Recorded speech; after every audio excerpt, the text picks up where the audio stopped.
Selamat malam, Bu Pamela, Bu Rita, dan selamat malam juga Prof. Mar'at sudah hadir dan memberikan kesempatan bagi saya. Selamat malam juga untuk teman-teman semuanya.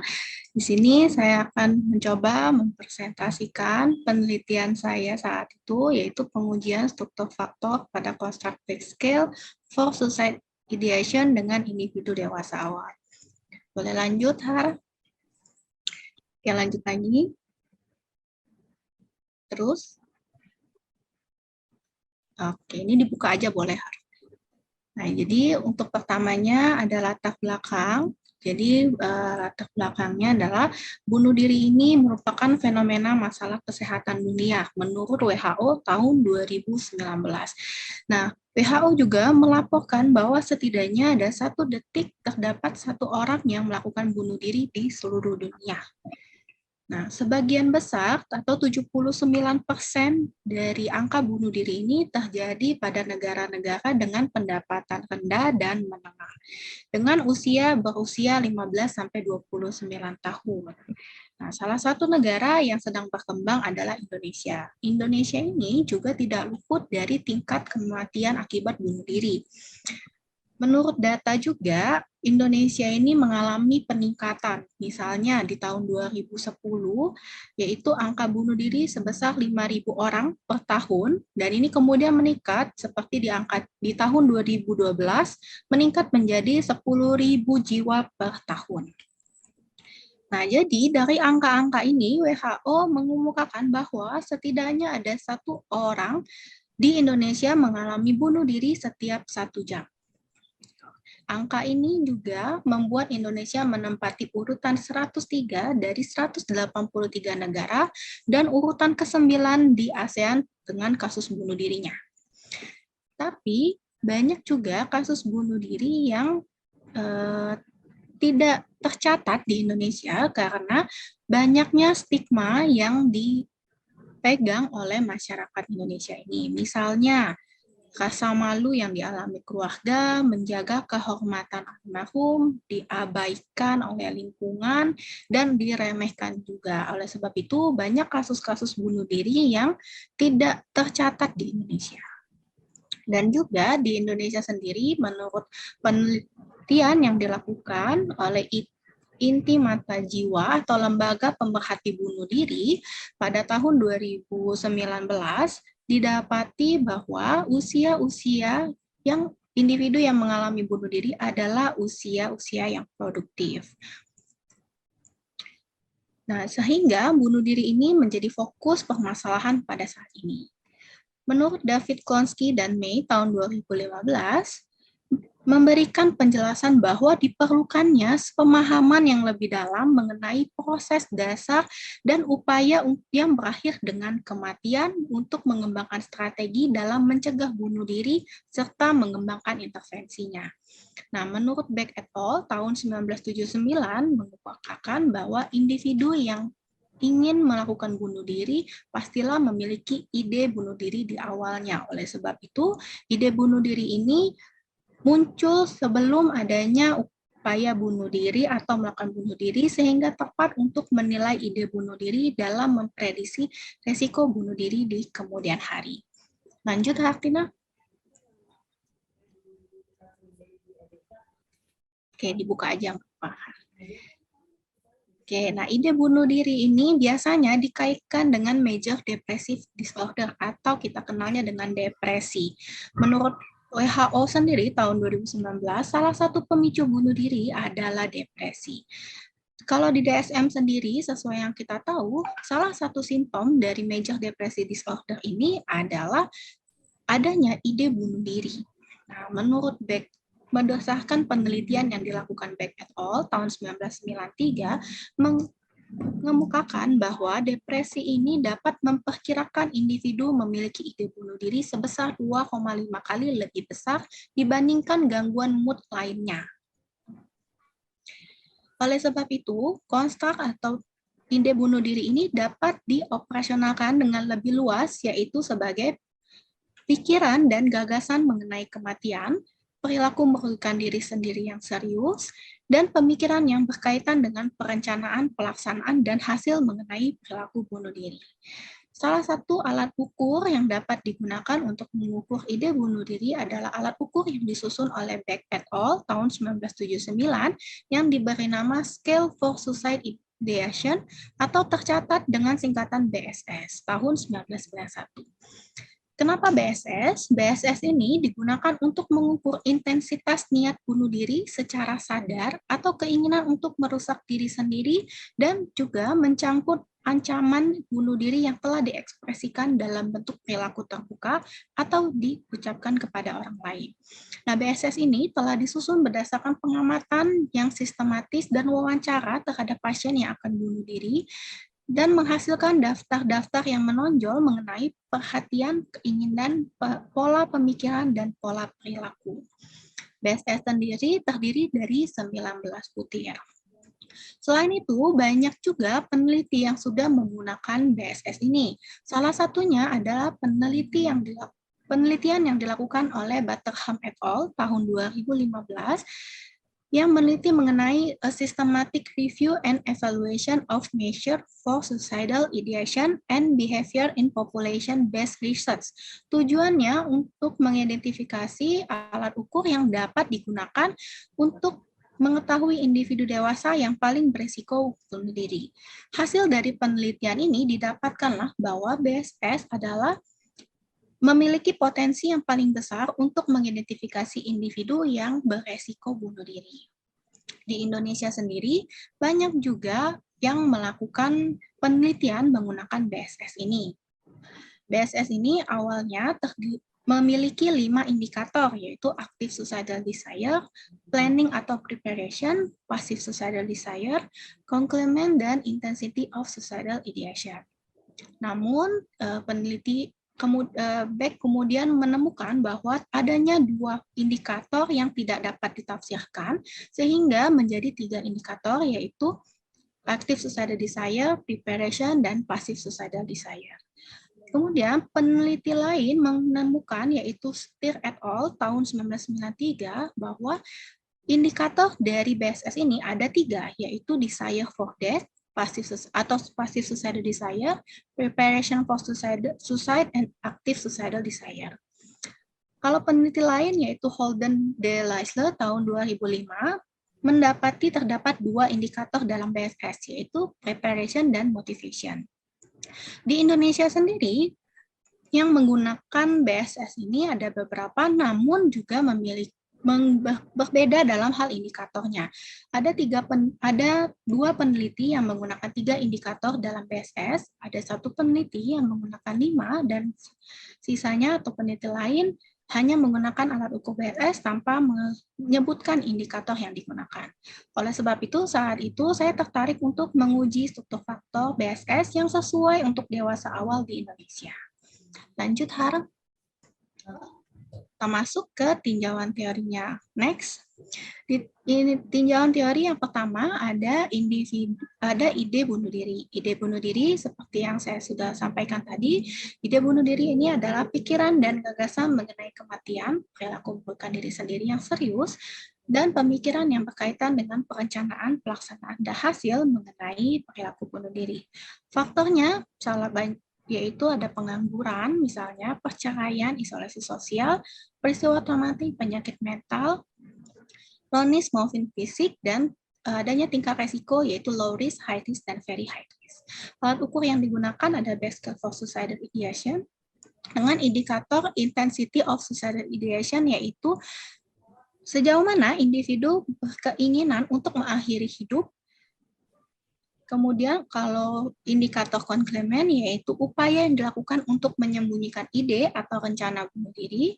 Kalau active suicidal desire itu adalah durasi, intensitas, dan kualitas dari keinginan yang kuat untuk bunuh diri. Indikator dari preparation-nya adalah rumusan aktual atau nyata dari upaya untuk mengakhiri hidup, dan indikator yang terakhir adalah passive suicidal desire adalah langkah-langkah untuk menghindari upaya menyelamatkan hidup. Lanjut. Kemudian di dewasa awal, yaitu usia 22 hingga 28 tahun. Di masa dewasa awal ini, individu dituntut untuk menjadi lebih mandiri secara ekonomi dan psikologis. Individu juga diminta untuk mengemban perannya sebagai seorang yang dewasa. Nah, maka dari itu, individu pada masa dewasa awal ini akan bergantian atau memasuki periode transisi di mana individu ini akan mengeksplorasi berbagai alternatif dan mencari struktur kehidupan yang baru. Nah, individu yang sukses adalah individu yang dapat mengembangkan dan menemukan struktur kehidupannya, sementara apabila individu tersebut gagal atau tertekan dalam mengemban tugasnya sebagai seorang yang dewasa hingga kehilangan jati dirinya, ia menjadi rentan untuk bunuh diri. Lanjut. Oke, di sini ada construct validity. Construct validity ini adalah kualitas dari alat ukur yang digunakan untuk menggambarkan construct theory sebagai dasar operasional. Construct validity ini terbagi menjadi dua jenis, yaitu FA atau Explanatory Factor Analysis, yang digunakan untuk memperkirakan dan atau mengekstraksi faktor atau menentukan banyaknya faktor yang dapat ditafsirkan. Sementara jenis satu lagi ada CFA atau Confirmatory Factor Analysis yang dilakukan untuk menguji butir tes dan untuk melihat kecocokan atau fitnya dengan struktur kovarian yang diamati. Lanjut. Selanjutnya ada metode penelitian.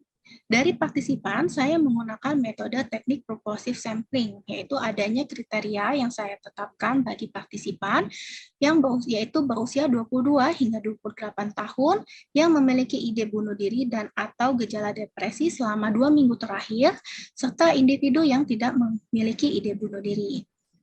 Kemudian terdapat 158 partisipan dengan 100 orang yang memiliki ide bunuh diri dan 58 yang tidak. Instrumennya yang saya gunakan adalah untuk mengukur ide bunuh diri atau intensitas niat bunuh dirinya, saya menggunakan BSS, sementara untuk mengetahui depresinya, saya menggunakan BDI. Prosedurnya dari partisipan akan mengisi dua kuesioner di atas, dan kemudian data diolah dengan SPSS untuk menguji FA dan Lisrel untuk menguji CFA-nya. Lanjut. Oke, dari hasil penelitian, dengan pengujian untuk FA-nya terdapat 3 komponen, yaitu komponen pertama terdiri dari 10 butir, komponen kedua terdiri dari 6 butir, dan komponen ketiga terdiri dari 3 butir, yaitu active suicidal desire, komponen kedua ada passive suicidal desire, komponen ketiga ada preparation. Lanjut. Kemudian saya lakukan pengujian CFA first order, dan didapati bahwa terdapat 19 butir yang signifikan dengan butir kedua, 5, dan ke-12 merupakan butir yang berkontribusi paling besar terhadap masing-masing indikator. Kemudian tidak adanya butir negatif, sehingga semakin tinggi nilai pada butir tersebut, semakin tinggi pula indikator yang diukur. Kemudian untuk indikator aktif suicidal desire, ini memenuhi 12 kriteria dari goodness of fit, sehingga dikategorikan good fit, dan passive suicidal desire juga memenuhi 15 kriteria sehingga dikategorikan good fit. Sementara indikator preparation ini memiliki p-value yang sebesar 1,00 sehingga disebut perfect fit. Lanjut. Kemudian selanjutnya ada CFA second order. Didapati hasil bahwa BSS ini dapat dikategorikan good fit. Kemudian ketiga indikator saling berkorelasi satu sama lain dan memiliki validitas internal yang baik sehingga setiap butirnya mewakili konstruk yang ada. Lanjut. Oke, jadi kesimpulannya bahwa dari FA terdapat 3 indikator dengan 19 butir yang signifikan, kemudian dari CFA-nya terdapat butir positif semua dan signifikan, sehingga semakin tinggi nilai yang diberikan, semakin tinggi pula nilai pada indikator tersebut. Kemudian konstruk BSS itu dapat dikategorikan good fit dan signifikan pada subjek dewasa awal di Indonesia, serta konstruk BSS ini signifikan dalam membangun alat ukur BSS sendiri. Oke, berikut daftar pustakanya. Oke, sekian presentasi yang dapat saya sampaikan. Terima kasih dan saya kembalikan ke Ibu Pamela. Silakan Ibu. Ya, terima kasih banyak ya Veriska untuk paparannya berhubungan dengan alat ukur ukur yang kamu modifikasi ya. Halo? Oke. Iya, Ibu. Alat ukurmu kamu modifikasi ya. Benar ya? Halo? Ya, diukur untuk pengujian ininya, Bu. Dewasa awal ya. Konstruk struktur faktornya. Iya.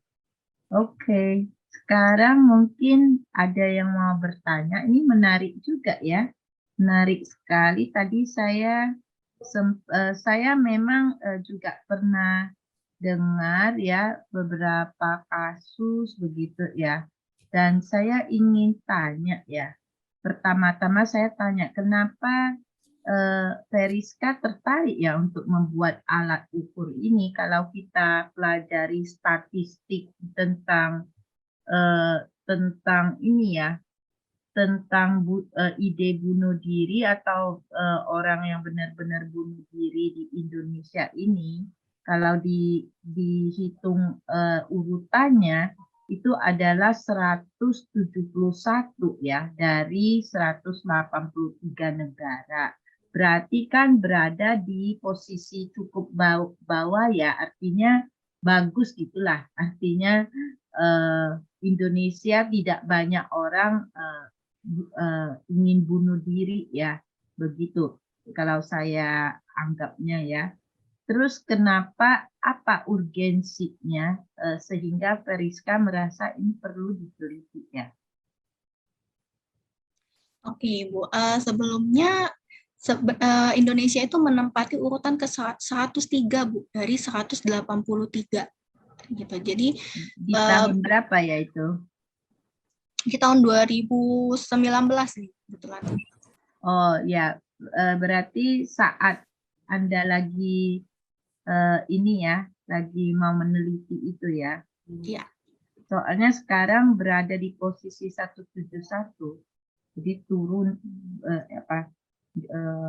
ya membaik lah artinya.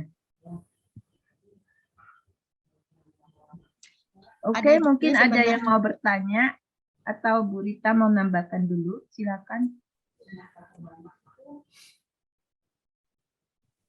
Bu, iya, ya Veriska ini memang mengambil satu alat ukur.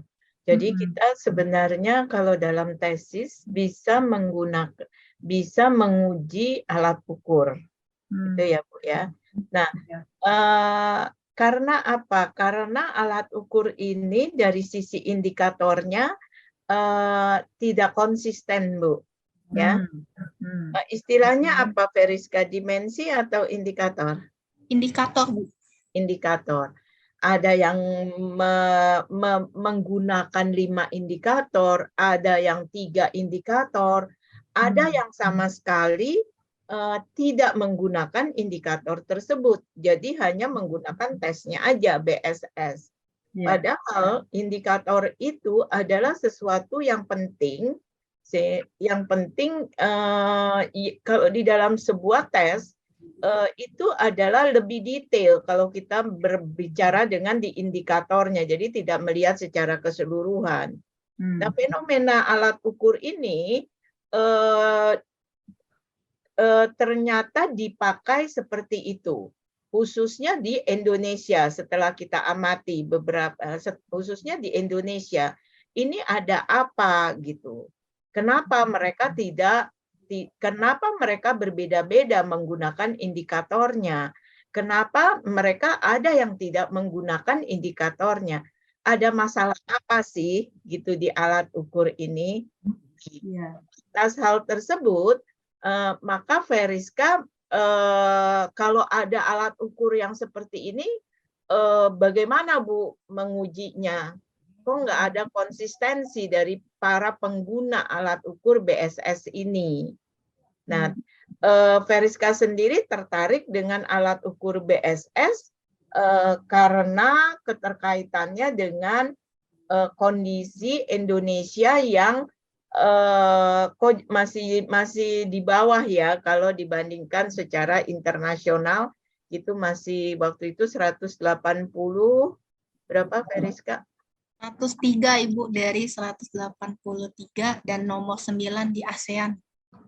Oh, nomor 9 di ASEAN, artinya yang terbanyak gitu kalau nomor 9 atau terendah? Tertinggi Bu, tingkat bunuh Oh, dirinya.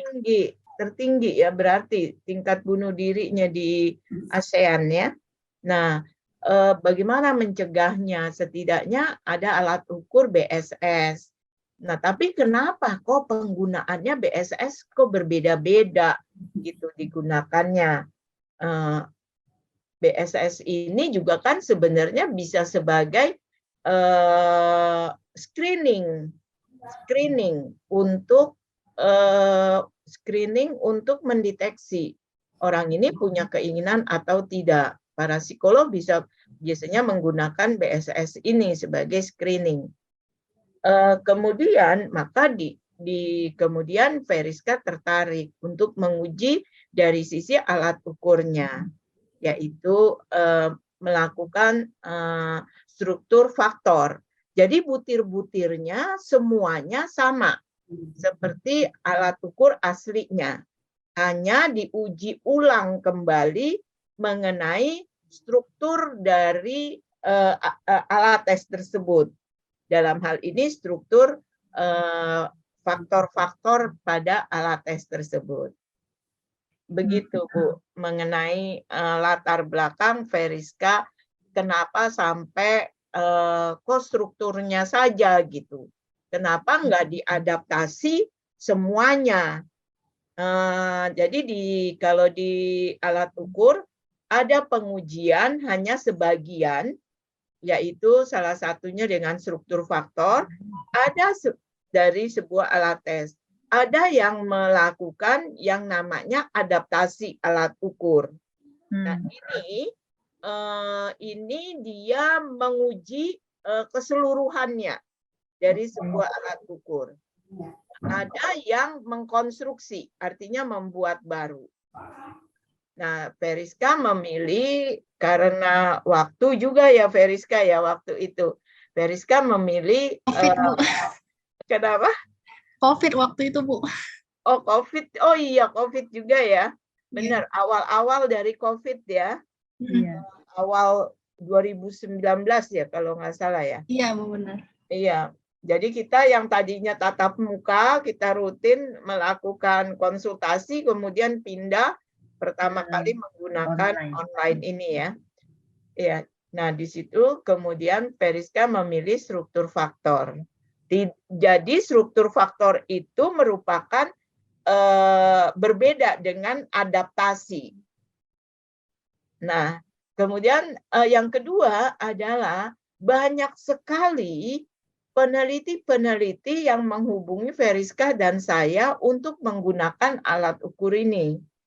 Padahal kami sudah beritahukan bahwa kami tidak melakukan adaptasi, tetapi kami melakukan struktur faktor. Nah, ada juga beberapa mahasiswa tesis yang menanyakan ke saya mengenai alat ukur ini. Jadi sekali lagi, karena itu maka kalau kita mau memberikan alat ukur ini untuk digunakan oleh peneliti lain, saya selalu bilang sampelnya harus sama ya, jangan berbeda. Jadi sampelnya dari umur 18 sampai 25 tahun. Karena pengujiannya kami hanya pengujian struktur faktor, bukan pengujian adaptasi alat ukur. Dan kalau ditanya berapa cutting point-nya, kita nggak tahu. Karena yang kami lakukan hanya struktur faktor internalnya. Cutting point-nya kami nggak hitung. Cutting point berada pada di adaptasi alat ukur. Nah, kalau ada rekan-rekan mahasiswa yang tertarik, bisa meneruskan penelitian Veriska ini menjadi alat ukur BSS. Begitu. Banyak yang menghubungi kami Jadi artinya BSS ini banyak juga ya, banyak yang peneliti memakainya. Begitu penjelasan tambahannya Bu Pamela. Oke Bu, Bu Rita, makasih ya. Tapi tadi Veriska katakan ini cukup tinggi di Asia ya, di Indonesia nomor 9 ya. Menurut saya mungkin berbeda pendapat ya dari Veriska karena negara ASEAN kan cuma 10 ya negaranya. Kalau dia berada di angka 9 seharusnya bisa dikategorikan rendah ya. Berarti posisi di ujung ya. Dari belakang hitung nomor 2. Saya lihat dari data sebenarnya Singapura ya yang merupakan negara yang suicidal rate-nya yang tinggi ya. Nah, itu aja sedikit yang mungkin saya ingin kasih pandangan sedikit dari pihak saya.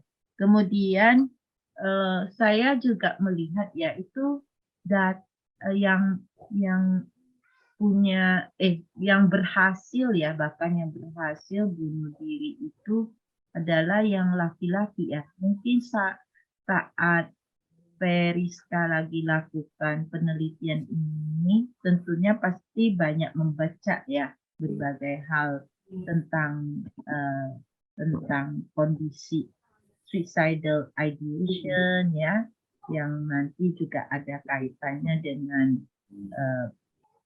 faktor yang Anda mau uji ya dari alat ukur BSS itu. Nah, mungkin ada hal-hal yang bisa disampaikan ke teman-teman di sini. Kenapa laki-laki ya yang memang saya baca juga dewasa awal ya istilahnya, yang akhirnya lebih berhasil bunuh diri gitu. Halo? Iya, Ibu. Jadi pertanyaannya kenapa laki-laki ya Bu yang lebih banyak gitu ya Bu? Oke, kalau memang Bu, kalau misalnya di saat saya melakukan penelitian memang disebutkan banyak laki-laki karena laki-laki cenderung kurang mencari bantuan ketika dia memiliki ide bunuh diri. Gitu. Jadi biasanya tindakannya langsung bunuh diri, mengakhiri hidupnya gitu. Jadi kalau perempuan biasanya karena dia sudah ada kecenderungan atau mulai punya ide bunuh diri, dia langsung mencari pertolongan biasanya minimal diungkapkan ke orang lain gitu atau diungkapkan ke keluarga. Tapi ketika saya melakukan penelitian juga banyak juga yang masih menganggap bunuh diri ini sebagai aib gitu Bu, aib keluarga. Jadi banyak juga yang tidak dilaporkan gitu. Nah, iya. Berarti data yang ada yang artinya statistik ya, data statistik itu belum banyak ya yang benar-benar mencerminkan ya, karena adanya merasa aib dan tidak melaporkannya ya. Oke, di sini saya lihat Florita Octavia ingin bertanya ya. Nah, terima kasih banyak Kak Veriska atas pemaparannya yang sangat menarik. Saya mau nanya, Kak terkait subjek penelitian, apa langkah-langkah yang dilakukan oleh Kak Veriska sehingga dapat mengumpulkan 100 subjek yang memiliki ide bunuh diri terlebih dengan rentang usia yang cukup kecil. Silakan, Veriska. Oke, baik Ibu. Jadi saya coba jawab. Karena ditanyanya langsung ke Veriska, nanti boleh ditambahkan oleh Rita. Silakan. Baik. Jadi pertama memang karena waktu itu COVID juga, jadi sebahnya memang melalui media sosial. Dan kemudian juga saya juga masukin meminta bantuan dari psikolog-psikolog lain yang saya kenal yang sudah menjalankan pelayanan psikologinya untuk memberikan kuesioner saya bagi individu yang diduga memiliki ide bunuh diri atau depresi. Selain itu, di alat ukur BSS-nya sendiri juga bisa menyaring individu yang punya ide bunuh diri dengan menjawab 5 pertanyaan di nomor 1 sampai nomor 5 di alat ukurnya untuk menyaring ide bunuh dirinya itu. Jadi mengumpulkannya ya dengan cara seperti itu.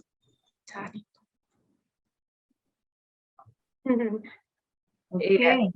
Ya, mungkin Bu Rita mau nambahkan, Bu. Silakan. Iya, memang waktu itu berat sekali ya, saya ingat banget untuk pengumpulan datanya. Tapi ya untungnya Veriska tuh tetap semangat, walaupun kondisinya menjadi tidak bisa langsung ya karena COVID. Sampai 100 saya juga surprise. Jadi yang paling efektif adalah harus dengan para psikolog. Waktu itu tidak ke rumah sakit ya. Waktu itu kan ada keinginan untuk ngambil melalui rumah sakit jiwa ya. Kalau nggak salah atau gimana ya? Nggak bisa, Bu. Kan nggak dapat izinnya, Bu. Tapi waktu itu sempat menghubungi layanan pemerhati bunuh diri gitu, Bu. Jadi sempat ditaruh juga kuesioner untuk di-share di sana gitu. Iya. Iya, oke.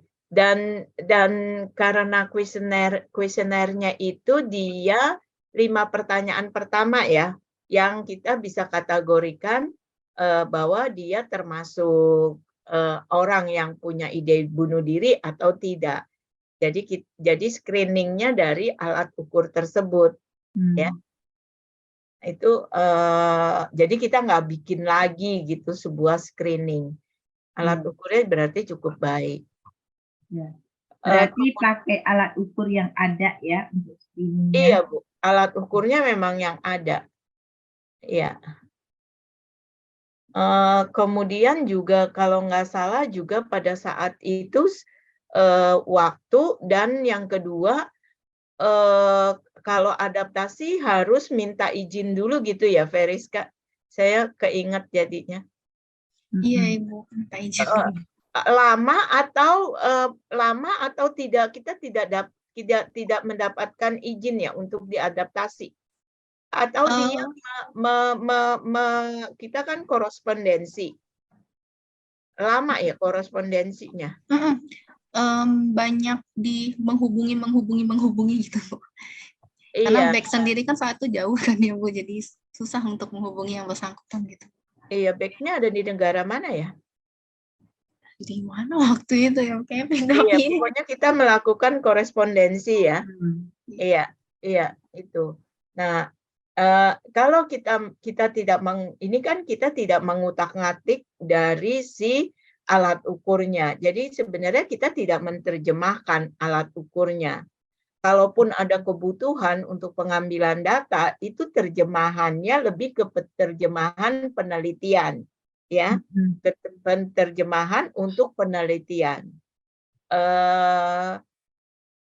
Jadi untuk yang bilang bahwa saya membutuhkan struktur faktor, saya membutuhkan back scale for suicidal ideation dalam bahasa Indonesia, alat ini sebenarnya tidak melakukan hal tersebut. Kalau dalam bahasa Indonesia artinya alat ukur butir-butirnya dimodified lagi dengan budaya Indonesia. Kalau yang Veriska lakukan tidak melakukan hal itu. Nah, kalau mau melakukan hal itu, artinya kita masuk ke dalam kegiatan adaptasi alat ukur. Salah satu dari pembuatan adaptasi alat ukur adalah harus mendapat izin dari si autornya. Dalam hal ini back-nya sendiri. Namun kita waktu itu keterbatasan waktu, backnya tidak langsung kepada backnya, jadi beberapa orang yang kita harus hubungi, sehingga akhirnya kita putuskan jangan dulu deh ke adaptasi, tetapi ke permasalahan di struktur faktor saja. Begitu. Nah, beberapa mahasiswa yang mungkin sekarang mendengarkan yang ingin memakai backscale for society ideation ini, mohon untuk dipahami bahwa alat ukur ini bukan adaptasi. Kalau nggak salah ada satu mahasiswa sekarang ini ada di email saya hari ini, mungkin juga Veriska, kita juga dia bilang bahwa adaptasi alat ukur. Padahal yang Veriska dia minta alat ukurnya. Padahal kita tidak melakukan adaptasi. Harus diperhatikan untuk hal itu. Nah, siapa yang mau melakukan adaptasi? Nah, mungkin ini bisa adik-adik kelasnya Veriska. Jadi kondisinya seperti itu. Gitu Bu Pamela tambahan saya. Ya, terima kasih Bu Rita untuk tambahannya. Ya, jadi semakin jelas ya teman-teman yang akan adaptasi itu selalu harus minta izin dulu kepada author-nya. Nah, dan terus terang saya juga salut sama Veriska ya. Memang waktu awal COVID itu ya, karena banyak orang lagi sibuk work from home ya, membingungkan, terus sementara dosen-dosen, guru-guru banyak pelatihan yang harus diikutin gitu kan. Kemudian juga mahasiswa juga masih bingung belajarnya apa Google Meet, apa Google apa gitu, ya Zoom gitu ya. Nah, dan setiap orang punya kondisi berbeda-berbeda ya. Ada yang terus tiba-tiba mau belajar work from home, terus anaknya rame di rumah, terus biasanya kalau antar ke sekolah sekali antar langsung masuk kelas masing-masing, nggak perlu gadget, nggak perlu apa, itu saat itu masih baru, semua jadi membingungkan ya. Dulu orang tua usul anaknya jangan pakai gadget ya, sekarang orang tuanya sibuk memanggil anaknya pakai gadget. Jadi banyak kondisi, tapi luar biasa kalau bisa ngumpulin 100-an aja itu udah benar-benar hebat tuh ya. Jadi Veriska luar biasa. Sekarang ini ada Maya Sari yang ingin bertanya. Maya Sari, maaf ya, kamu pasti udah capek angkat tangan terus nih. Iya, Bu. Sekarang udah boleh turunkan tangan. Makasih, silakan. Ya, terima kasih Ibu Pamela. Selamat malam Ibu Rita, Prof. Marat, dan juga teman-teman semua ya, dan juga pada Mbak Veriska. Saya ada pertanyaan ya mengenai alat ukur ini. Jadi apakah penggunaan ini ditujukan untuk survei tahap awal dalam arti misalkan disebar gitu ya, kita mau tahu di Indonesia tuh suicide ideation-nya berapa. Apakah ini disebar semua ke dewasa awal, jadi kita nggak nanya dulu apakah dia pernah ada riwayat bunuh diri, atau sebenarnya alat ukur ini adalah hanya untuk misalkan orang yang memang sudah ada riwayat bunuh diri. Jadi apakah ini alat ukur untuk kasus klinis atau boleh untuk kasus non-klinis. Nah, kemudian saya kebetulan yang sudah hubungi Ibu Rita sama Veriska ya untuk pinjam file alat ukur, tapi saya nggak pakai alat ukur ini, saya pakai RSIS nanti dari Michael Root. Dari sisi itemnya mau tahu sih Veriska, saya ngerasa item-item di alat ukur ini kalau diterjemahkan ke Indonesia kok rasanya lumayan ini ya, kurang nyaman ya. Contohnya di item ketiga saya baca, saya memiliki alasan untuk tetap hidup dibandingkan dengan mati. Jujur ini juga saya sempat diskusi ya dengan tim kaji etik, karena dikhawatirkan alat ukur tentang suicide itu bisa menjadi inspirasi partisipan akhirnya punya ide bunuh diri. Padahal tadinya mungkin dia hanya depresi misalkan ya, masih tahap depresi, tapi karena dia isi alat ukur ini, lalu akhirnya jadi ada efeknya agak. Jadi mau diskusi aja, karena di jurnal di salah satu negara itu ada kekhawatiran seperti itu juga. Bahkan ada item-item yang dihilangkan karena khawatir partisipannya nanti terinspirasi. Tapi ternyata dibahas nggak semengerikan itu. Tapi kalau dari di Indonesia, judulnya aja udah ide bunuh diri ya. Nah, bagaimana kita menjaga, karena itu saya juga ada kekhawatiran seperti itu, dan saya pribadi kesulitan untuk mencari partisipan. Jadi saya juga salut ya, karena Veriska bisa dapat banyak banget, karena beberapa kasus bunuh diri yang saya temui itu biasanya nggak ada gejala, tahu-tahu gantung diri gitu ya. Jadi yang analisa saya, justru mereka yang punya isu bunuh diri itu nggak akan tampil ke publik gitu. Mereka nggak akan kasih tahu, karena ini saya ada 2 kasus yang memang real ya. Jadi ternyata ide bunuh dirinya itu ada di pikirannya, tapi dia nggak ungkapkan. Jadi jarang ada orang cerita sama temannya, saya kayak mau bunuh diri nih. Rata-rata kasus bunuh diri itu mendadak gitu, nggak ada indikasinya. Nah, mungkin itu aja sih. Terima kasih atas penjelasan mengenai alat ukur ini. Mungkin itu aja ya. Saya mau tanya, apakah ini untuk kasus klinis saja atau boleh kita sebar ke sebanyak-banyaknya untuk tahu data akurat di Indonesia? Mungkin itu. Terima kasih Ibu Rita sudah merespon email saya dengan sangat cepat, kira-kira 3 minggu lalu. Terima kasih. Selamat malam.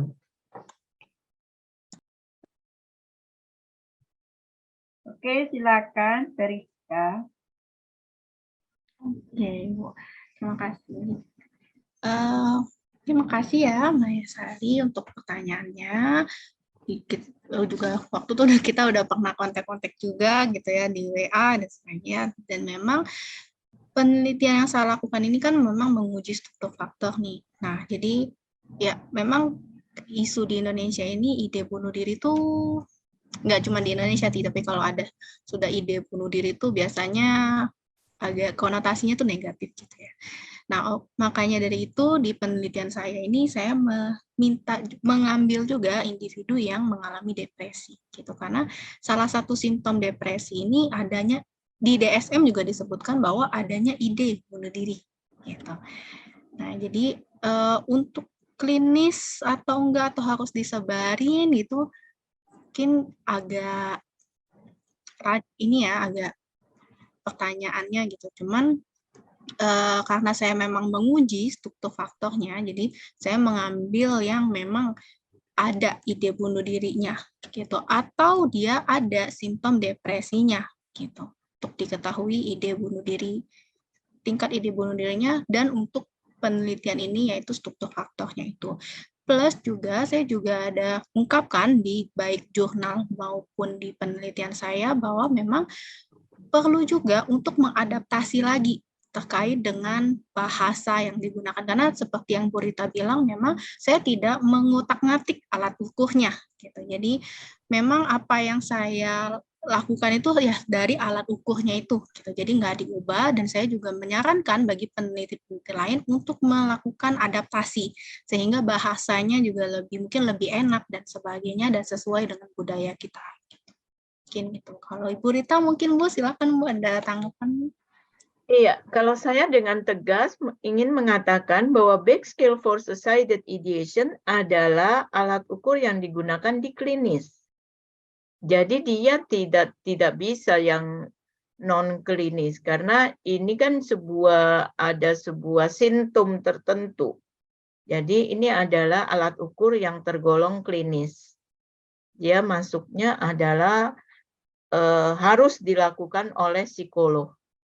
Gitu. Kalau menggunakan alat ukur ini untuk pemakaian screening ya, itu kemudian pemakaian screening. Kemudian pengambilannya juga pengambilan subjeknya pada penelitian ini itu berhubungan dengan para psikolog. tidak menggunakan secara umum saja. Jadi kita mendapatkan berapa orang dari psikolog, kemudian ke psikolog lagi berapa orang. Jadi nggak ngambil menjebar sebagai survei, itu tidak boleh. Begitu tambahannya. Ya, semoga bisa menjawab. Nah, untuk alat-alat ukur klinis yang nanti akan digunakan juga sebaiknya bukan back saja, tetapi untuk pengujian sebaiknya juga berkoordinasi. Berkoordinasinya adalah bisa dengan psikolog, kemudian bisa dengan kumpulannya. Biasanya ada tuh kumpulannya bipolar gitu. Nah, ini adalah sebagai komunitas, istilahnya komunitasnya. Nah, jadi kita nggak melebar. Walaupun kita ngambil banyak, tetapi kita udah tahu bahwa kita ngambil datanya dari komunitas yang sesuai dengan penelitian saya. Khusus ini untuk alat-alat ukur yang adanya sebuah gangguan, ya, agar kita tidak menyebar, apalagi kalau alat ukurnya yang tidak men-screening. Kalau back alat ukurnya 5 pertanyaan pertama itu men-screening. Gitu. Walaupun alat ukurnya ada screeningnya, tetapi sebaiknya untuk yang klinis pengambilan datanya jangan secara umum. Itu aja yang saya tekankan, Bu Pamela dan yang lainnya. Ya, makasih Bu Rita. Makasih juga Maya Sari yang sudah bertanya. Sudah terjawab pertanyaannya Maya Sari? Ya, terima kasih Bu Rita dan Mbak Feriska. Jadi kalau yang saya dapat, ini kita sistemnya berarti nggak boleh ya, skala back ini kita sebar secara masif, secara pribadi, tapi harus kerjasama dengan psikolog. Karena jadi kita nggak bisa bikin survei, misalkan kita survei ke sekelompok dewasa awal, lalu kita tanya, dalam 2 minggu ini ada riwayat bunuh diri nggak? Kamu pernah mau bunuh diri nggak? Itu nggak bisa ya? Enggak gitu. Ya. Jangan begitu. Oke, karena efeknya ya Bu ya? Iya. Iya. Oke. Iya. Kita Baik, Bu. dengan komunitas atau dengan psikolog atau dengan dokter apa namanya? Psikiatri. Psikiatri atau rumah sakit. Ya. Biar kita tepat dengan sasarannya sesuai dengan gejala-gejala yang ada pada orang tersebut.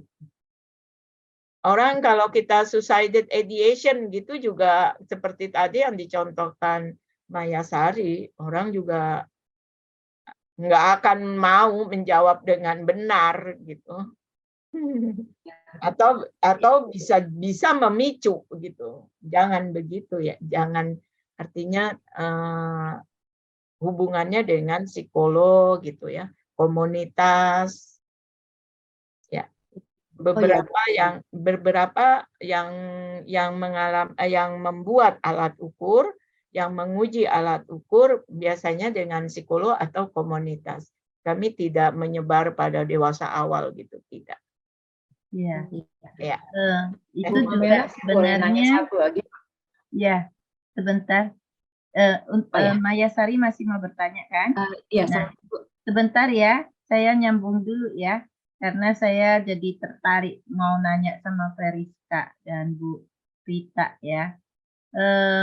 Berarti waktu Feriska lagi ngambil data juga sudah menyiapkan ya kalau misalnya ada kondisi-kondisi tertentu dari yang menjawab punya masalah, terus kemudian sudah ada disiapkan psikolognya ya. Kalau misalnya ada apa-apa bisa dihubungin Pak nggak gitu? Iya. Waktu itu seperti gimana? Mungkin perlu kasih gambaran kepada teman-teman. Kalau waktu itu saya menghubungi teman sesama yang sudah menjalankan layanan psikologinya, jadi memang sudah psikolog gitu, dan titip kuesioner ini ke dia. Gitu. Tapi sempat ada yang masalah apa nggak waktu misi-misi, terus kemudian mereka butuh layanan psikolognya apa enggak? Mungkin kalau sama temennya mungkin ya Bu, jadi kan yang ada yang depresi juga, jadi sempat untuk mensaring depresinya, plus untuk mengukur ide bunuh dirinya itu sudah intensitasnya sudah seberapa gitu Bu. Jadi mungkin lebih ke sana gitu. Tapi kalau untuk individu sendiri yang mungkin hubungin saya selaku peneliti itu mungkin nggak ada. Oke. Jadi, Karena Bu Pamela kan mereka dititipkannya di psikolog. iya. Jadi psikolog yang membantu menjelaskan gitu. Iya, itu sudah tepat sih ya, karena memang saat itu kan Veriska belum psikolog ya, jadi memang perlu ya, karena kalau enggak kan takut dia bangkit ya, masalah dia terus malah memicu gitu ya. Nah, silakan Maya Sari mau continue untuk pertanyaannya dulu. Oh ya, maaf Bu Pamela. Jadi ada satu yang pertanyaan yang saya memang mungkin ini ya, saya mau belajar juga ya.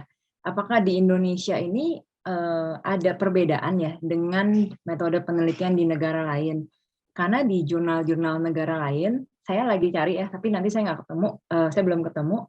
Itu rata-rata mereka melakukan penelitian tentang suicide, tapi mereka bagi kuesioner misalkan di beberapa kampus ya, tapi mereka tuh nggak mencari kasus klinis, jadi disebar aja, salah satunya pakai backscale ya. Jadi saya juga mau tahu kan, apakah partisipannya itu harus ada riwayat bunuh diri. Nah ini untuk ini aja sih, saya juga saya mau tahu juga ya, apakah memang kalau neliti tentang suicide ideation itu partisipannya harus ada riwayat suicide ideation. Nah, tapi di jurnal yang saya baca itu dia bahkan menyebar sekitar ke 300 mahasiswa tanpa ada kriteria ada riwayat suicide ideation. Nah, mungkin itu tanggapan saya. Terima kasih, Bu. Silakan Bu Rita dengan Veriska. Iya, waktu itu kita ada kekhawatiran. Kekhawatirannya adalah budaya Indonesia nanti dia nggak jujur atau bagaimana gitu. Apalagi ini masalah yang sensitif gitu. Nggak berani, bukan mana yang benar, mana yang tidak benar, cuman kami tidak berani yang seperti 300 disebar gitu. Nggak berani aja, banyak resiko. Nah, seperti tadi kan dikatakan oleh Maya Sari, pertanyaan-pertanyaannya kemudian apakah bisa memicu orang jadi ingin bunuh diri. Nah, hal-hal seperti itu dipikirkan oleh kami. Jadi kami sebenarnya memang budaya Indonesia kelihatannya belum kami dapatkan mereka dengan jujur, mereka bisa menahan diri. Jadi bisa menahan diri, mereka bisa berpikir positif bahwa ini penelitian tidak mempengaruhi dirinya. Hal-hal itu yang kami pertimbangkan, sehingga kami tidak bisa ngambil, sehingga kami bukan tidak mau ngambil yang general seperti itu. Begitu jawabannya, Ibu Mbak Maya Sari. Oke. Ya. Maya Sari gimana? Sudah lebih jelas? Sudah, Bu. Terima kasih. Ya, memang ada kaitannya dengan budaya ya, budaya di Indonesia ini. Memang dan juga perlu sedikit lebih hati-hati ya. Nah, saya kebetulan cukup lama ya di Fakultas Kedokteran. Nah, karena saya membawahi kemahasiswaan ya, Bu Rita, dengan teman-teman di sini.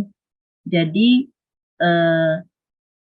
dari kedokteran kan biasanya macam-macam ya, termasuk salah satunya hal yang berkaitan dengan suicidal ideation ataupun benar-benar kejadian bunuh diri. Dan kami dikirim, maksudnya kami sebagai pimpinan itu perlu mendalami gitu ya hal-hal yang berkaitan dengan ini. Kemudian karena kami masih membawahi yang masih muda gitu ya, jadi perlu mendalami hal itu. Waktu itu saya salah satu yang dikirim juga untuk lebih mengerti tentang hal ini di rumah sakit yang khususnya yang memang kejiwaan ya. Jadi dan pergi dengan psikiater, kami pergi mendengarkan paparan-paparan. Nah ternyata suicidal ideation ya kan kalau sudah ada ya cepat-cepat ditangani. Justru dalam proses yang kondisinya sudah semakin dianggap sembuh ya, dianggap sudah mau sembuh, justru itu kondisi yang sangat bahaya. Waktu itu perlu dukungan sosial yang tinggi gitu ya, tinggi dan perlu mengawasinya juga ya. Nah saya jadi pengen nanya sih, ini kaitkan dengan alat ukurnya. Nah apakah alat ukur itu kan ini cari faktor-faktor ya, faktor-faktor yang berkaitan dengan suicidal ideation ya. Apa saja faktor-faktor yang akhirnya dari alat ukur Veriska ini ya, yang dibimbing dengan Bu Rita, akhirnya faktor-faktor apa aja yang Anda dapatkan gitu, yang ini mungkin bisa lebih memberikan penjelasan. Apakah salah satu yang tadi saya katakan itu juga termasuk di dalam pengukuran tersebut? Silakan. Oke. Kalau dari penelitian yang saya lakukan, jadi indikatornya terdapat 3 indikator gitu Bu, yang dari hasilnya yaitu active suicidal ideation, passive suicidal ideation, dan preparation gitu Bu. Oh, jadi preparation, persiapan suicidal ideation-nya. Kemudian aktif sama satu lagi apa? Aktif, pasif, dan preparation. Pasif sama aktif sama preparation. Mungkin dijelaskan definisi dari pengertiannya. Ya. Silakan, Veriska. Oke, kalau untuk penjelasannya sendiri, Bu, kalau untuk aktif ini adalah durasi, intensitas dari individu yang memiliki ide bunuh diri ini. Kemudian kalau preparation ini merupakan persiapan yang ia lakukan. Kalau pasif ini adalah upaya untuk menghindari dalam menyelamatkan hidupnya. Dengan kata lain, bahwa kalau ketiga faktor ini ditemukan, gitu ya, Veriska. Mohon saya dikoreksi kalau salah. Kalau ketiga faktor ini ditemukan pada seseorang, maka kita katakan bahwa orang tersebut mempunyai ide untuk bunuh diri. Iya, betul. Karena dia pasti ada durasi dan intensitasnya, kemudian ada persiapannya, dan ada upaya untuk menghindari dalam penyelamatan dirinya. Gitu. Iya, berarti kan ada yang 5 faktor. Jadi kita dengan 3 faktor ini sudah bisa menentukan ya, seseorang ini seberapa besarnya dia punya ide untuk melakukan bunuh diri. Begitu ya? Iya, betul. Iya. Nah, sebelum Hartina bertanya ya, Veriska, Bu Pamela mau nanya lagi ya. Nah, berkaitan dengan faktor, tadinya di pikiran saya, oh mungkin Veriska nyari-nyari, oh Pak, gara-gara faktor sosial ya, dia akhirnya punya muncul ide untuk bunuh diri gitu ya, enggak tertekan ya kondisinya. Kemudian mungkin karena faktor kesehatan, kita tahu kan ada yang long term ya, long term health issues gitu kan, terus atau karena masalah faktor ekonomi begitu ya. Nah ternyata bukan ya yang kamu cari, beda ya, bukan faktor-faktor itu ya, atau di dalam alat ukur skala itu memang sudah tercakup ya, yang tadi saya sebutkan beberapa hal yang berkaitan dengan faktor. Biasanya kan secara umum orang pengen tahu dia bunuhnya karena masalah apa gitu kan, dari faktor-faktor apa gitu. Ya. Semoga pertanyaan saya jelas ya, Rizka.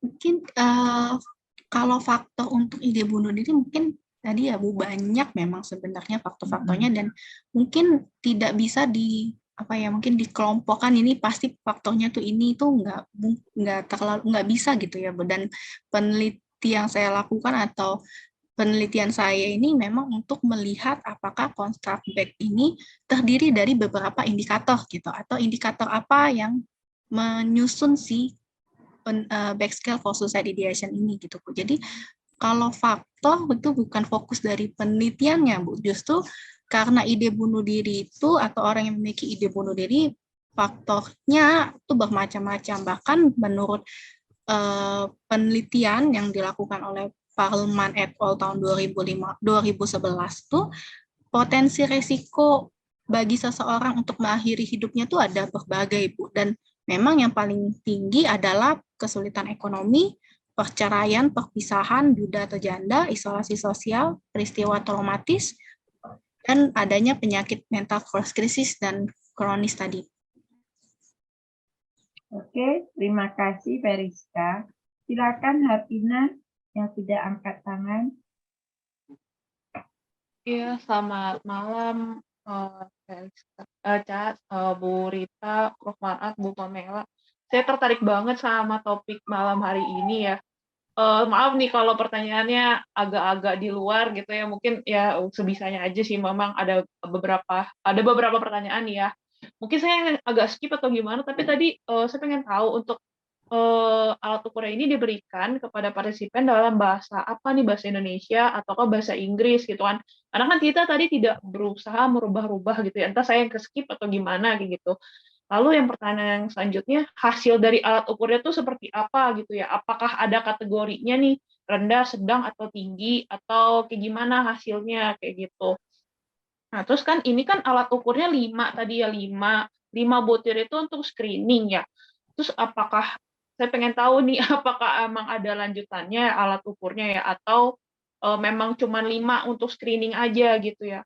Terus tadi kan ada tiga itu tuh, yang preparation, aktif, sama yang pasif ya kalau nggak salah. Nah itu tuh maksudnya indikator atau tahapan atau proses yang bisa terjadi secara berbarengan atau seperti apa kayak gitu. Nah kalau misalnya dia tahapan, apakah tahapan mana nih yang kita udah harus kayak aware bahwa oh ya ini harus cepat ditanganin kayak gitu. Apakah misalnya kalau pasif doang itu masih oke, kita bisa ini, atau misalnya pasif aja tuh udah alert nih buat kita sebagai psikolog untuk kayak oh ini harus ada cepat penanganan kayak gitu. Terus seberapa ini sih, maksudnya insight apa aja nih yang didapatkan selama penelitian ini, soalnya ini topiknya nggak gampang loh kan. Terus pasti melibatkan kerjasama ke banyak psikolog, dan klien-kliennya juga klien-klien yang partisipannya kan partisipan klinis gitu ya. Nah, insight apa aja nih yang didapatkan dari penelitian ini? Terima kasih, selamat malam.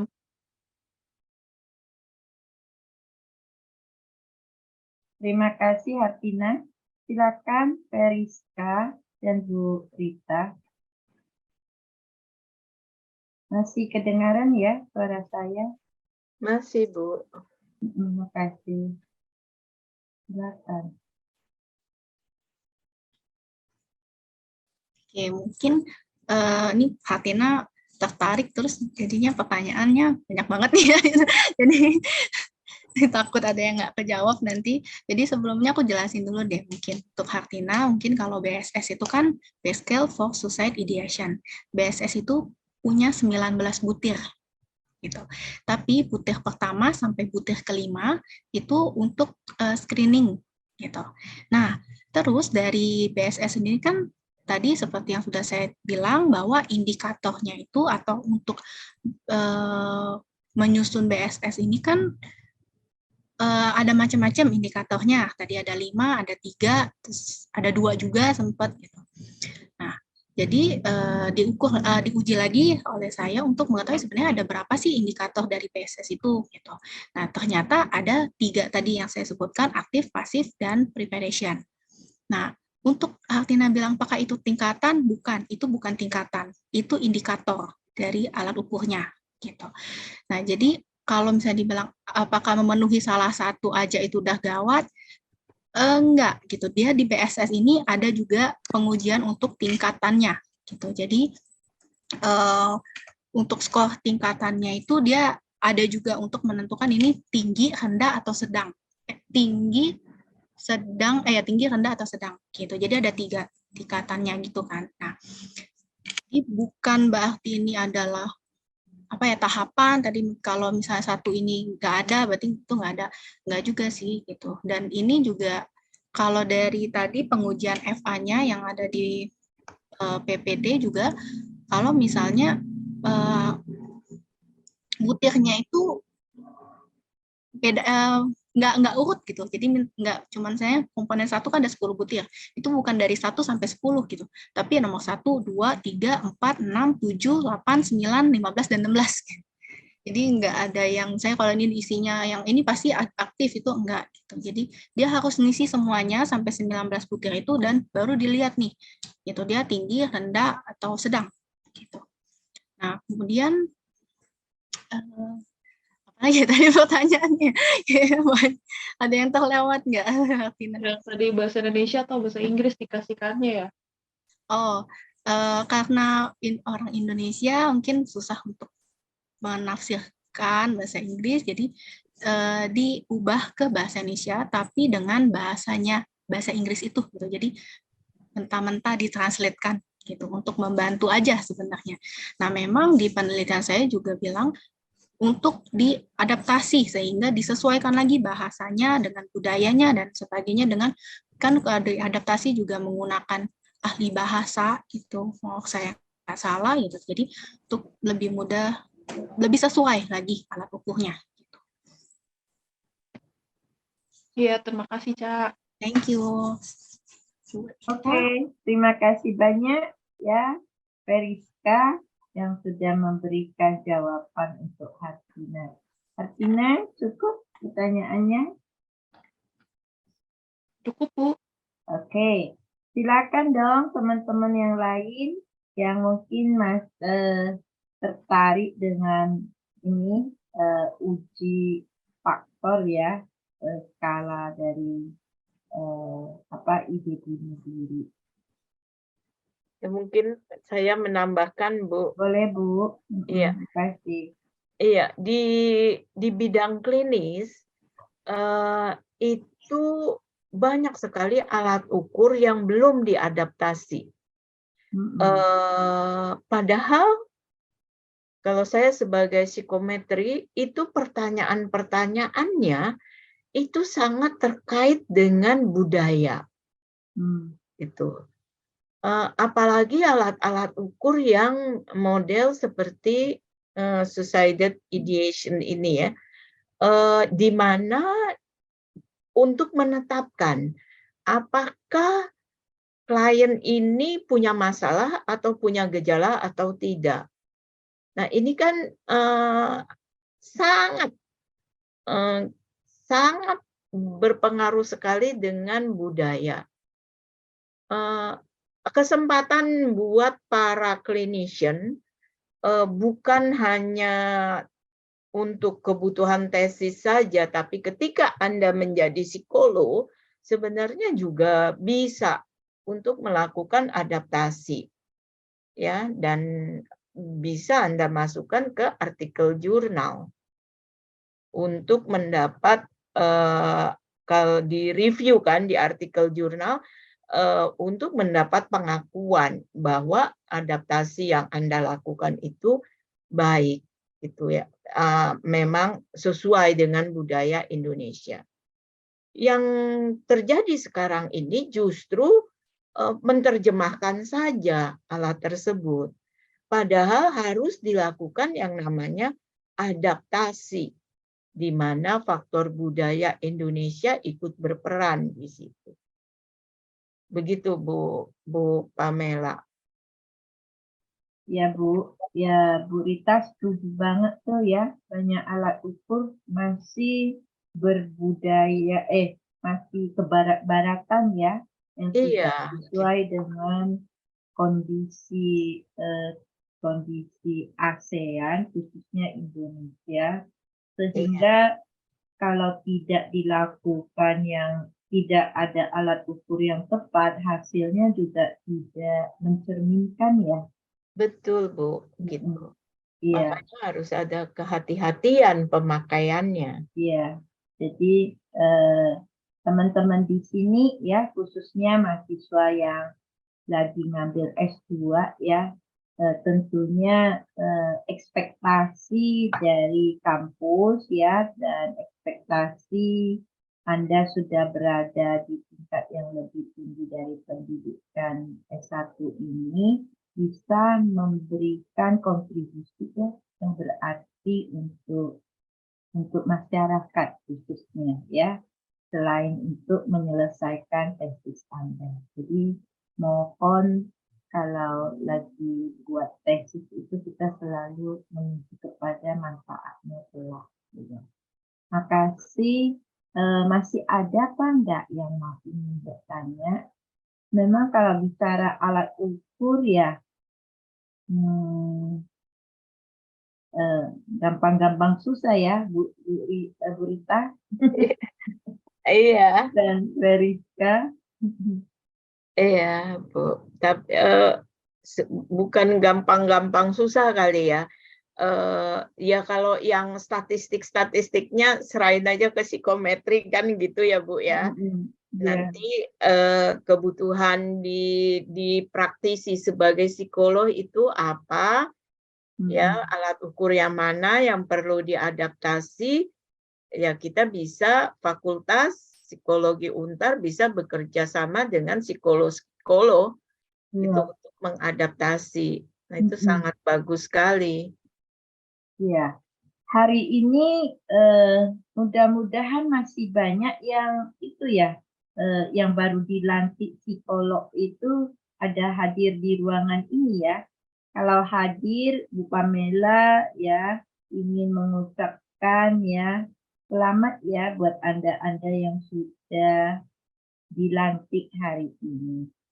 Oke, saya juga nggak hafal nih ya, tapi kadang-kadang masih hadir alumni-alumni kita.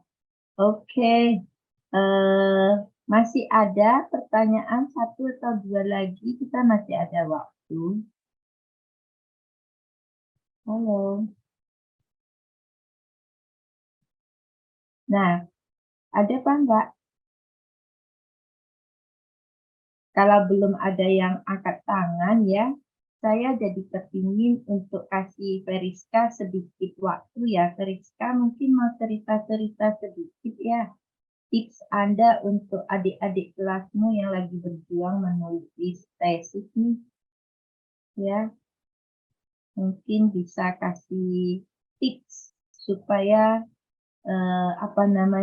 meluncurnya mulus dan cepat sampai kepada tujuan. Seperti Veriska yang sudah selesai dengan baik dengan tesisnya. Silakan Veriska. Iya, Bu. Kalau tips dan trik ya, pastinya tipsnya adalah datang terus sama dosennya tanya gitu, atau ini bahas terus, kayak saya dibantu Bu Rita baik banget gitu. Kalau saya ada jadwal bimbingan, pasti bantu, terus juga dengerin saran-saran dari dosen pembimbingnya gitu. Apa yang kurang itu segera dicari, terus yang paling penting itu jangan patah semangat gitu untuk ngerjainnya gitu. Biarpun ada COVID, kalau dulu saya ada COVID itu tetap berjuang, Bu Rita juga nggak berhenti-berhenti tanya ke perkembangannya dan sebagainya gitu. Jadi ya tips dan triknya pastinya ikutin dosen pembimbingnya, sarannya didengerin, lakuin bimbingan, semangat terus, cari artikelnya, ngulik terus, kalau boleh ngulik terus artikel di Untar, silakan dikulik komputernya gitu. Silakan gitu, semangat. Terima kasih Veriska ya.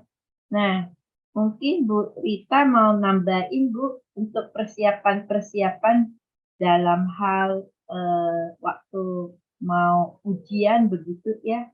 Ya, mungkin tips sedikit Bu, boleh Bu? Iya,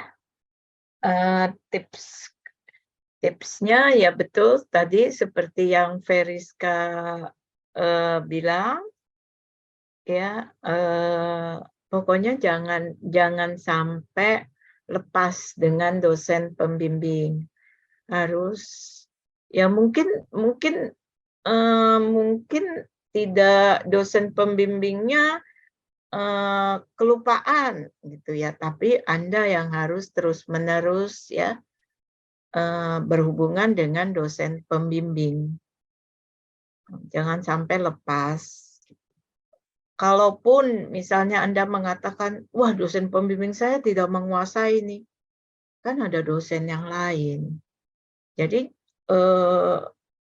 dosen yang lain juga bisa ditanya gitu.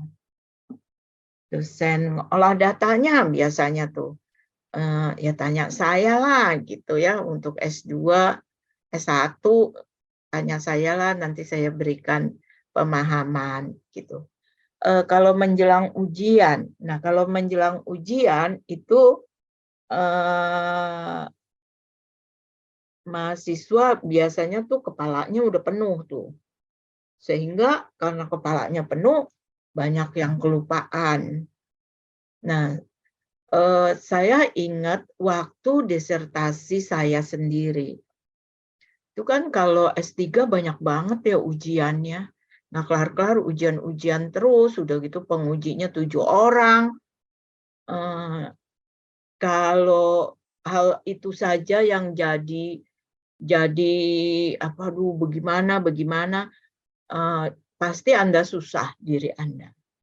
Jadi saya memotivasi diri saya waktu itu adalah mengatakannya begini, ini adalah disertasi saya yang bikin, saya yang punya masalah, saya yang bikin.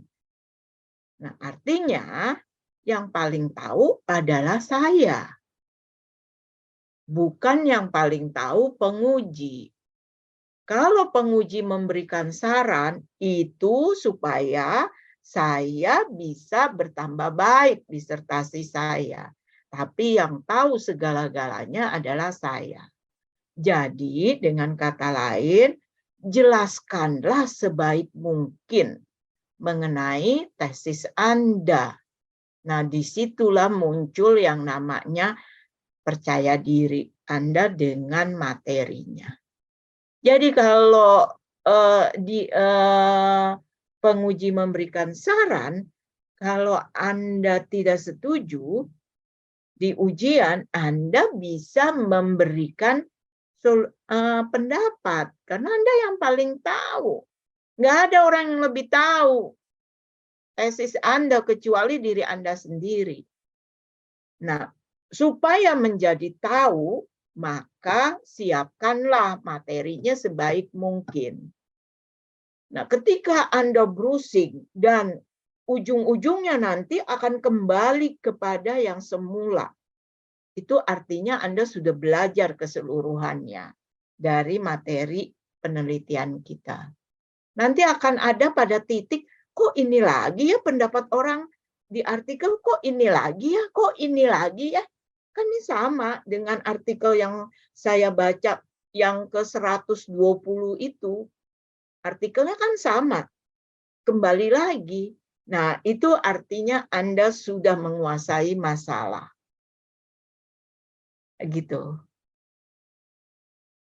Jadi, dengan kata lain, nggak ada ruginya untuk menyiapkan, membaca artikel-artikel sebanyak-banyaknya.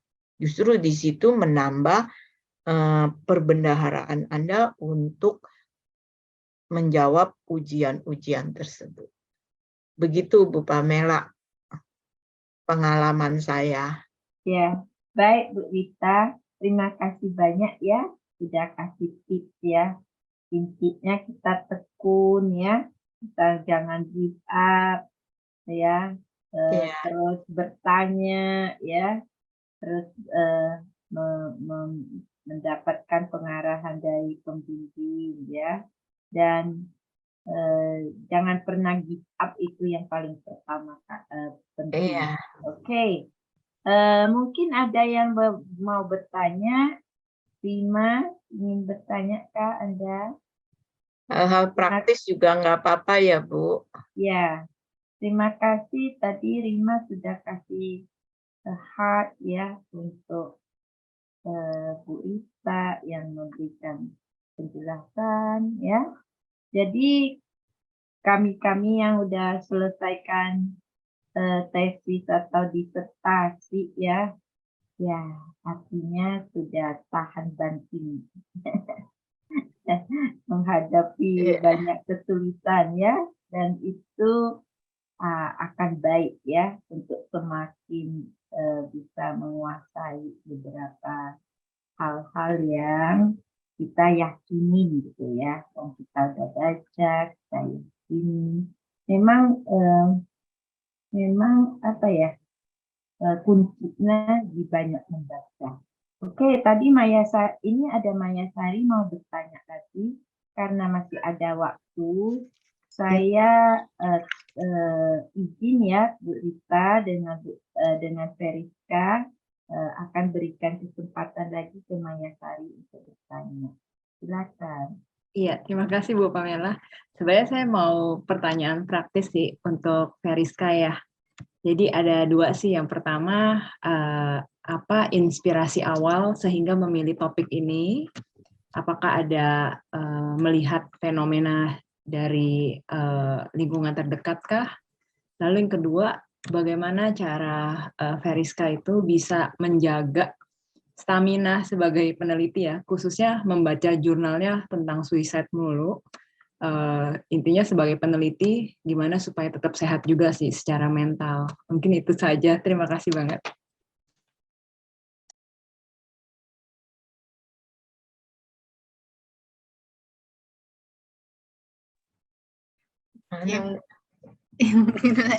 Oke, karena langsung dituju ke saya, jadi udah saya jawab gitu. Jadi, iya, silakan. Iya, Bu, terima kasih. Kenapa tertarik dengan ide atau ide bunuh diri khususnya? Ini mungkin ada pengalaman pribadi sedikit gitu untuk terhadap ide bunuh diri ini. Dan juga hal yang meresahkan saya adalah saat itu gimana kita taunya seseorang itu punya ide bunuh diri udah tingkatnya apa gitu. Kalau kategorinya sedang, terus apa yang harus kita lakukan? Karena saatnya saya mikir nanti kan akan jadi psikolog nih gitu. Jadi kalau udah tingkat rendah itu gimana? Kalau sedang itu kita harusnya gimana? Kalau dia udah tinggi, apa yang harus kita concernnya itu gimana gitu? Plus ada pengalaman pribadi juga, jadi saya juga takut nih, wah saya ini udah ide bunuh dirinya tingkat berapa nih? Gitu. Jadi sempat kepikir, kayaknya harus ada deh alat ukur yang untuk melihat intensitas ide bunuh diri ini gitu. Meskipun kalau dulu tuh kendalanya kan di BDI ada gitu, depresi kan ada gitu. Tapi di depresi itu hanya melihat ada atau tidak ide bunuh diri dan tidak ada tingkatannya gitu. Di tergeraknya dari situ gitu. Plus juga setelah makin lama makin baca tentang di berita, terus juga cari artikel dan sebagainya, ternyata ide bunuh diri itu saat itu udah jadi fenomena masalah yang dunia malahan kata WHO. Jadi kayak ini perlu ada nih yang mengukur ide bunuh diri nih, aku pikir kayak gitu saat itu. Terus kalau untuk jaga stamina ya mungkin perlu diatur sendiri itu waktunya untuk ngerjain, waktu untuk baca. Kalau dibilang peneliti harus baca jurnal berapa, jawabannya adalah sebanyak-banyaknya. Tinggal matanya aja yang paham, tahan nggak dengan jurnal-jurnalnya gitu. Apalagi dulu ini masih penelitian yang dulu di kita ya Bu Rita, di angkatan kita banyak banget yang ganti ya Bu Rita ininya.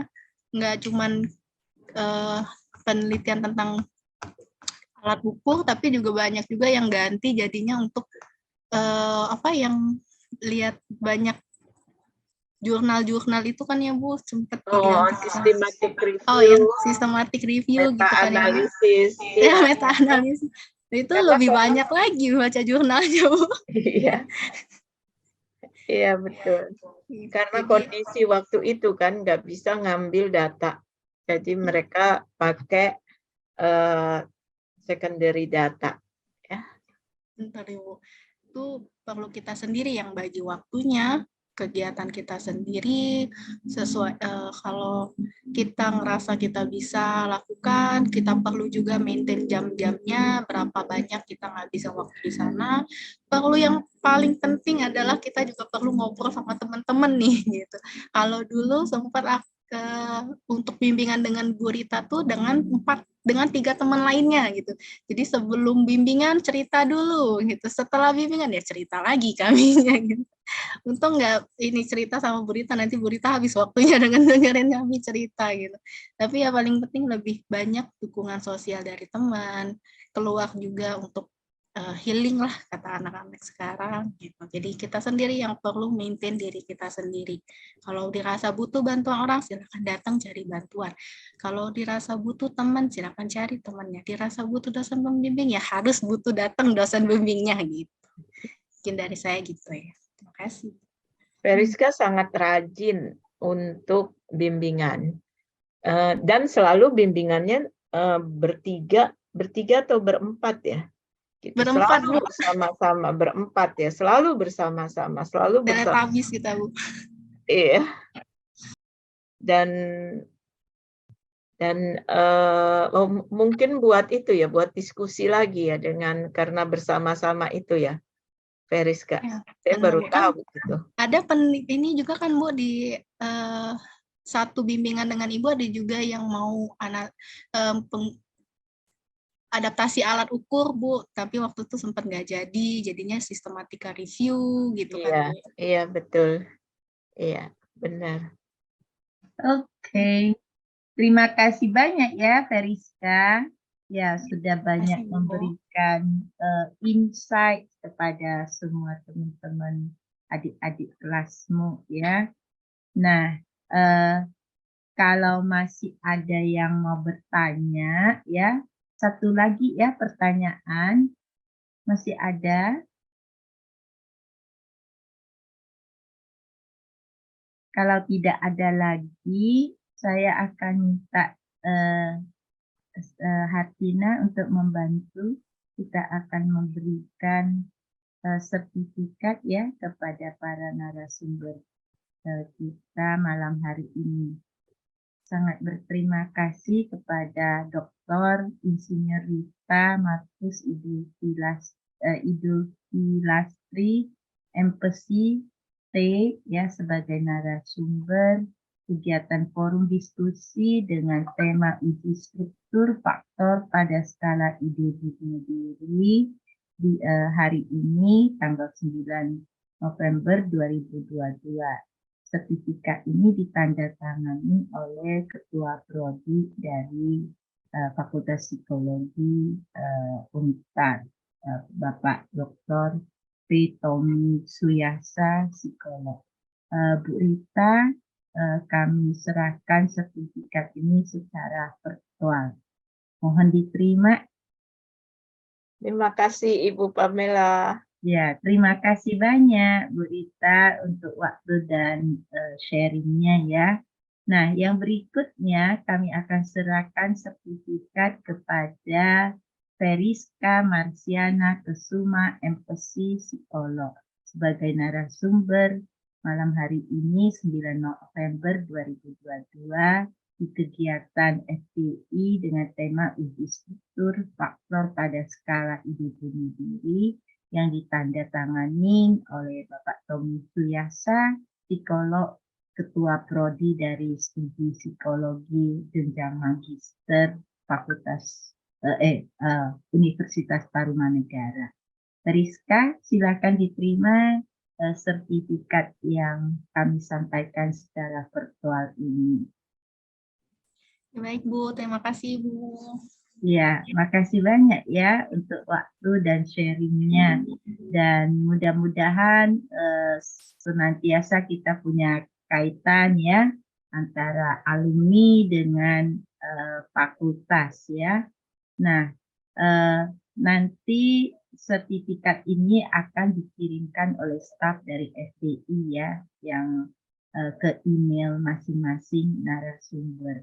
Terima kasih banyak untuk malam hari ini kepada staf dari FDI, Hartina dengan Brother Sani yang sudah banyak memberikan ya bantuan untuk kelancaran kegiatan ini.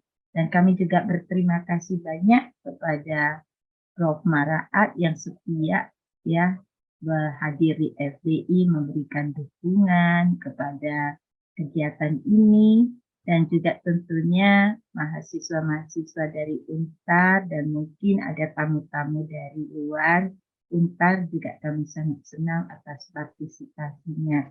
Dan terlebih kembali kami ucapkan terima kasih kepada para narasumber malam hari ini, Bu Rita dengan Feriska.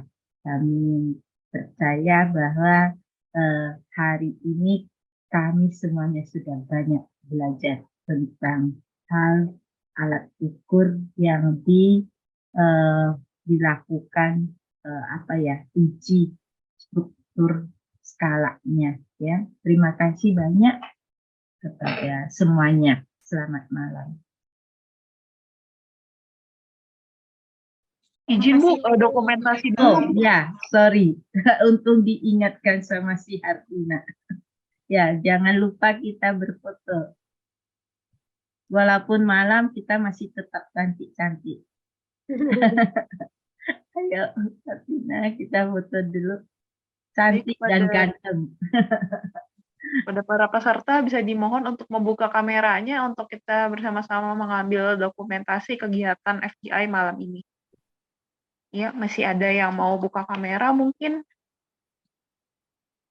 Oke, baik, saya akan mulai dari halaman pertama. Dimohon untuk tidak bergerak ya. 1, 2, 3. Ya, oke, baik. Lalu ke halaman berikutnya. Oke, sebentar. 1, 2, 3. Ya, sudah. Terima kasih. Oke, terima kasih banyak Hartina ya. Terima kasih semuanya ya. Walaupun hari ini banyak kegiatan pelantikan, tetap kita ramai di sini. Terima kasih banyak. Selamat Terima kasih banyak Bapak Ibu Bu semuanya. Rita, Kakak Feriska, terima kasih banyak. teman-teman semua. Sampai jumpa. Terima kasih semuanya. Saya izin ending meetingnya ya. Hartina, habis itu Japri ya Hartina. Oh iya Bu. Baik, saya ending meetingnya ya. 1, 2, 3.